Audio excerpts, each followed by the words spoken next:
Good evening. Welcome to the Northeast Mississippi Rewind. I'm Brad Locke, Assistant Sports Editor for the Northeast Mississippi Daily Journal. As I am recording this, it's almost midnight on Friday, a big night of high school football out of the way, the first Friday of the season for most of the schools in the area. A lot of excitement tonight, a lot of big games, a lot of big finishes, and we'll get to some of that in just a moment. Gene Phelps couldn't join me tonight. He was following Tupelo up to Covington, Tennessee, where the Golden Wave had a big win. So let's start with the ranked teams in the Daily Journal's coverage area. See how they did this evening. In the large schools, Shannon defeated number 3 West Point 36-35. Number 2 Tupelo beating Covington 42-7.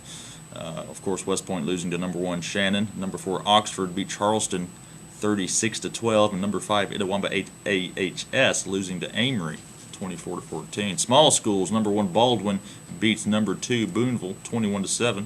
Number 3 Nettleton on Thursday beat Hatley 34-7. Number 4 Amory again beating Itawamba, and number 5 Calhoun City on Thursday beating Vardaman 24-15.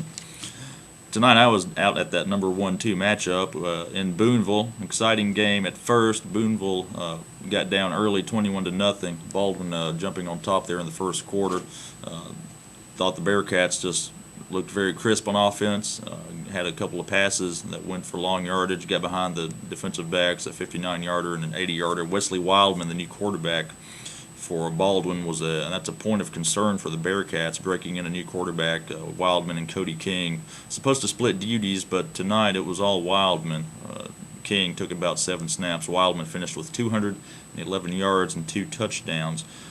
As I said, a lot of exciting games, not the one I was at, but David Wheeler was out at Shannon, and that game was kind of ho-hum for 3 quarters, and then things really got going in the fourth, and Shannon pulled out a 36-35 victory. They scored a touchdown with 11 seconds left, and Michael Ledbetter then threw a 2-point conversion pass to give the winning points for Shannon.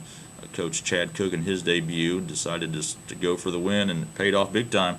Also had an exciting finish at Moorville. They took on Belmont 33-32 that final. Moorville comes out on top. They had to hold off a 2-point conversion from Belmont, so the 2-point not working for the Cardinals as it did for Shannon, and a 33-32 win for Moorville.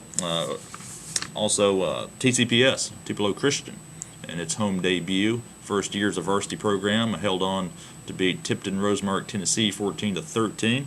And then Bruce pulling out an overtime win. Another exciting finish there. The Trojans beating DeSoto Central at 5A school. Richard Freelon scoring the go-ahead touchdown in OT for the Trojans. One of these features that we're going to have every week is 5 stars. We're going to pick out 5 kids that just had great nights. And tonight, those 5 kids are Chad Bumpus from Tupelo, the wide receiver, caught 6 passes. 3 of them went for touchdowns, and he also threw a touchdown pass for Tupelo in that win. Of course, I mentioned Wildman. He threw for 211 yards and the 2 touchdowns, and ran the offense very well for Baldwin tonight. Michael Ledbetter, a big night for the Shannon Red Raiders. He was 26 of 31 passing for 339 yards, and his big target was 5'8" William Green. Green had 217 yards.